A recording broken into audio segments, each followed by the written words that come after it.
Okay, so you want to keep up with pop culture, but honestly, who has the time?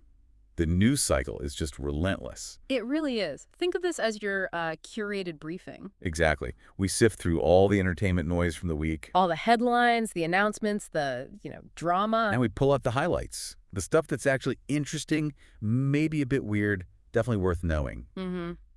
We've looked at everything this week.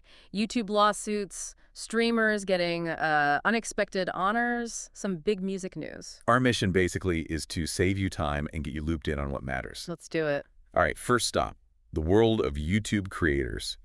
Mr. Beast, huge name, obviously is actually in a lawsuit with a former employee, Leroy Neighbors. Yeah, this one's generating some buzz. It highlights how high the stakes are getting in this online creator economy. So what are the actual accusations? Well, the big ones are misappropriating trade secrets. Okay, so like the secret sauce behind the videos.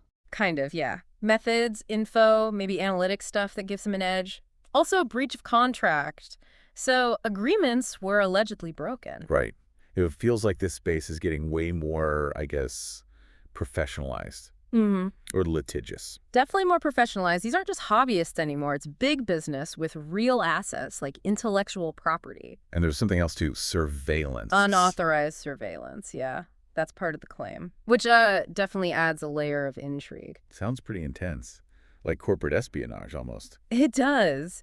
If it's true, it points to a major, major trust issue and, well, serious legal trouble. It really shows how valuable the process behind the content is becoming. Definitely one to watch. Okay, shifting gears. Ah. A bit of unexpected global recognition. Uh-huh. The streamer iShowSpeed, he got honored in Changsha, China. Honored how? Like an award? Not exactly. His face on massive billboards all over the city. Wow. Okay. That's different. More than just a verified checkmark, huh? Way more. And the reason they gave, for showcasing the beauty of China to the world through his streams. Huh. That's fascinating. It really shows the kind of soft power these online personalities can wield, doesn't it? Maybe without even intending to. Yeah, the global speed takeover angle is kind of real then, acting as these weird accidental cultural bridges. It really is. And it makes you think, about how global internet culture just connects everything so fast. True. Though I guess you could also wonder about governments maybe trying to sort of nudge online narratives. That's a fair question to raise. Who gets amplified and why? Interesting stuff. Okay, let's move to something with a bit more historical weight, I guess. Right. The soundtrack for the original Minecraft, Volume Alpha. Oh, C418? Yeah, it's been added to the Library of Congress's National Recording Registry. No kidding. That's huge. Yeah.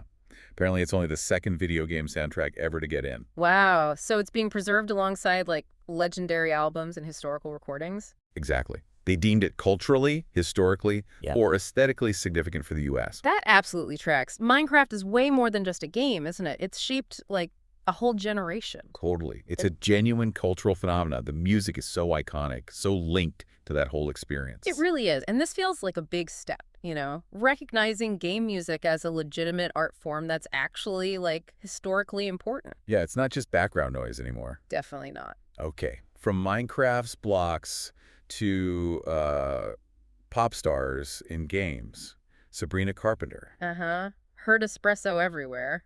Right. Well, now she has her own skin in Fortnite Festival Season 8. Oh, cool. So you can play as her. Yeah, and you can, like, jam out to espresso while you're playing the game. That's pretty smart. Talk about cross-promotion, tapping right into that massive Fortnite audience. Totally. It's like that phrase, Sabrina's world, we're just living in it.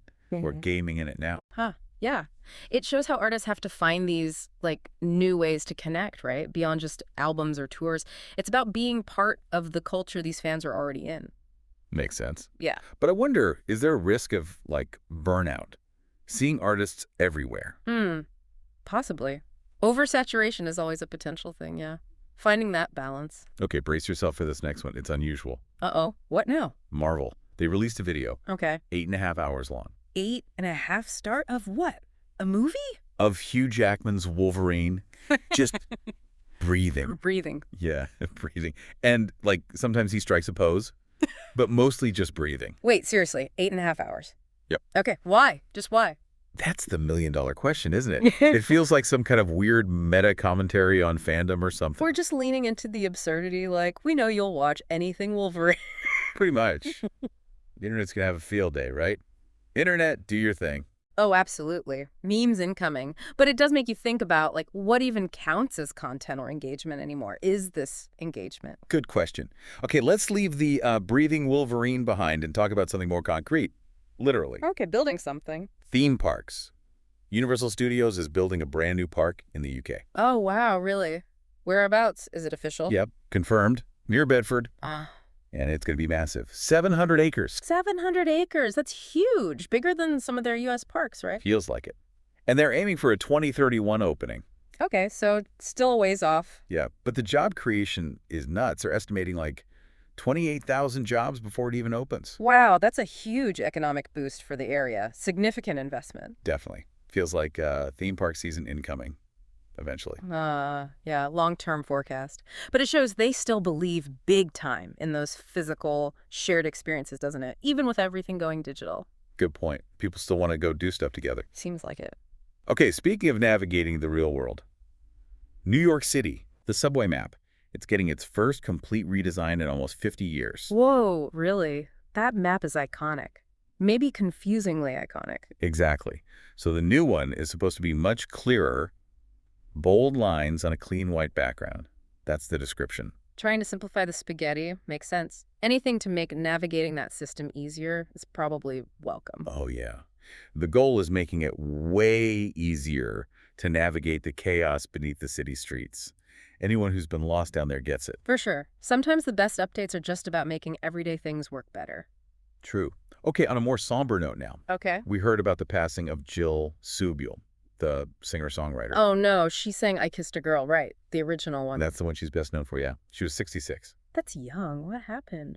Reports are saying it was from injuries sustained in a house fire. Oh, that's awful. Okay. Really tragic. She had such a witty, unique voice in her songwriting. Yeah. I Kissed a Girl was a big cultural moment, but she had a whole career beyond that hit. Sad news. Definitely. A real loss. Switching gears to Broadway, the Tony Award nominations are out. Okay. Any surprises? Well, some big names from film and TV got nods for their stage work. George Clooney. Clooney on Broadway. I missed that. Yep. And Sarah Snook from Succession. Mm-hmm. And Sadie Sink from Stranger Things. Wow. Okay. That's cool. It shows that talent really can cross over between screen and stage. Yeah, it's always impressive to see actors tackle both. Very different demands. Totally. Requires a different kind of skill set, doesn't it? That live energy. For sure. Okay. Need something lighter now. Please. Golf course antics. There's a video going around of Justin Timberlake Okay. kind of becoming Travis Kelce's impromptu backup dancer Yeah. on the golf course. Wait, Timberlake and Kelsha? Yeah. Golfing and dancing. Apparently. Just a spontaneous, fun moment caught on video. Huh. That sounds like pure internet fodder. Unexpected celebrity pairings doing random stuff. Exactly. Probably broke TikTok for a bit. I bet. Speaking of iconic figures, George Lucas. Star Wars creator, yeah. He's apparently finally explained why Yoda speaks backward. Oh, really? After all this time? What's the reason? Has that always been a mystery? It's been a long-standing fan question, yeah. The reports didn't detail the exact explanation yet, but just the fact he addressed it is interesting. Ah. Keeps the lore alive, I guess. People love digging into those details, don't they? Decades later, still finding things out. Mm-hmm. And more music news. Barbra Streisand. Legend. What's she up to? Releasing a new duets album with a whole bunch of other stars. Ooh, that could be really interesting. Any names mentioned yet? Not in the report I saw, but you know it'll be a big list. Streisand duets are always an event. Absolutely. One for the fans to look forward to. And sticking with music legends, Rock and Roll Hall of Fame. Yeah. Inductees announced. Some of the 2025 class, yeah. Mm. Performer category includes Cyndi Lauper, Awesome. Outkast, Whoa, nice. Soundgarden, Yeah. and Chubby Checker. Okay, that's a really diverse group from girls just want to have fun to grunge to the twist. Right. Really shows the breadth of what falls under rock and roll now. Yeah. All deserving, for sure. Definitely. Great list. Okay, let's hop back across the pond. News from the UK Royals. King Charles. Yeah. He's apparently been speaking more openly about his cancer diagnosis and his treatment. He was diagnosed back in February, right? Yeah, I remember the announcement. It's significant when public figures, especially monarchs, share health struggles like that. Right. Can help reduce stigma, maybe encourage others. Potentially, yeah. And just brings a human touch to the monarchy, I suppose. Speaking of personal stories, Robert De Niro's daughter, Erin, Okay. She's publicly shared that she is transgender and has started hormone therapy. She spoke about it with Them magazine. Wow. That's incredibly personal. Good for her for sharing her journey. Takes immense courage, doesn't it? Especially with such a famous family name. Absolutely. Sharing that story can mean a lot to other trans people and also help educate the wider public. Definitely. Okay, a bit of celebrity past. Christy Brinkley. Billy Joel's ex, the Uptown Girl. Yeah. She was talking about writing her memoir and apparently recalled Billy Joel's reaction when she told him about it. Oh. What did he say? Was he supportive? Or The report just mentioned it was a very brief 7-word response. Didn't say what the words were, though. Okay. Cliffhanger. Leaves you wondering what that dynamic was like. Totally. Got to buy the book now, I guess. Marketing. Right. Now, Katy Perry, she's been facing some online criticism lately. Seems like a constant thing for major pop stars, sadly. Yeah. And she apparently said that the critics are trying to make her a human piñata. Oof. That's a really vivid image. And pretty grim. It is. It really speaks to how intense and honestly cruel the online pile-ons can get, especially after her tour and that spaceflight thing. Yeah, the scrutiny is relentless. Must be incredibly tough to deal with that constantly. No kidding. And another health update concerning a well-known singer, Michael Bolton. Oh, is he? Okay. He revealed he was diagnosed with glioblastoma back in 2023. Oh, wow. That's a very serious form of brain cancer, isn't it? It is. Sad news.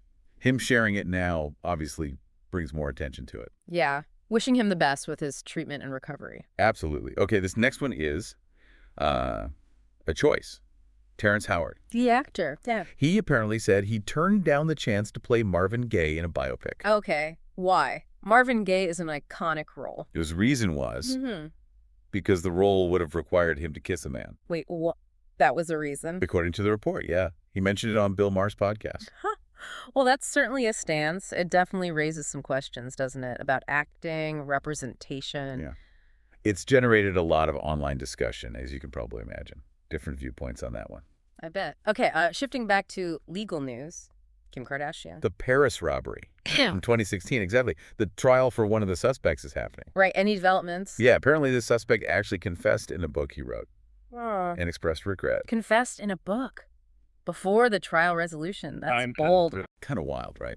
Adds another layer to that whole saga. Offers maybe some closure, but still, what a traumatic event. No doubt. A really stark reminder of the downsides of that level of fame. For sure. Okay, spoiler alert warning now for fans of The Last of Us. Okay, ears covered if you're not caught up. Which season? Season 2, specifically Episode 3, which aired back on April 27th.